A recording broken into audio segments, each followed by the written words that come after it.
ನಮಸ್ಕಾರ ವೀಕ್ಷಕರೇ, ನಾನು ಪೂಜಾ ಹಿರೇಗೌಡರ್.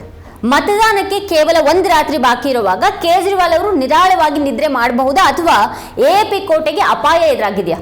ದೆಹಲಿಯ ಮತದಾರರು ಮತ್ತೊಮ್ಮೆ ಕೇಜ್ರಿವಾಲ್ ಜೊತೆಗೆ ನಿಲ್ತಾರಾ ಅಥವಾ ಎಪಿ ಗೆಲುವಿಗೆ ತಡೆಯೊಡ್ಡೋದಕ್ಕೆ ಬಿಜೆಪಿ ಸರ್ವ ಸಿದ್ಧವಾಗಿದೆಯಾ?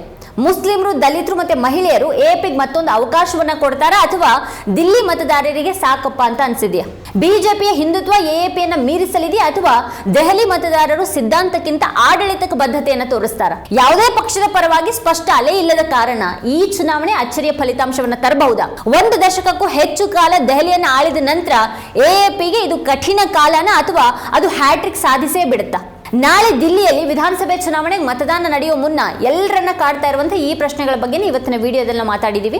ಸಂಪೂರ್ಣ ವಿಡಿಯೋ ನಮ್ಮ ವಾರ್ತಾ ಭಾರತಿ ಚಾನಲ್ನಲ್ಲಿದೆ. ಕೊನೆವರೆಗೂ ಆ ವಿಡಿಯೋನ ನೋಡಿ ಇಷ್ಟ ಆದರೆ ಲೈಕ್ ಮಾಡಿ, ಕಮೆಂಟ್ ಮಾಡಿ, ಅದರ ಲಿಂಕನ್ನು ನಿಮ್ಮೆಲ್ಲ ಬಂಧು ಮಿತ್ರರಿಗೆ ವಾಟ್ಸ್ಆಪ್ ಮಾಡಿ. ಹಾಗೆ ನಮ್ಮ ಚಾನಲನ್ನು ಸಬ್ಸ್ಕ್ರೈಬ್ ಮಾಡೋದು ಮಾತ್ರ ಯಾವುದೇ ಕಾರಣಕ್ಕೂ ಮರಿಬೇಡಿ. Thank you.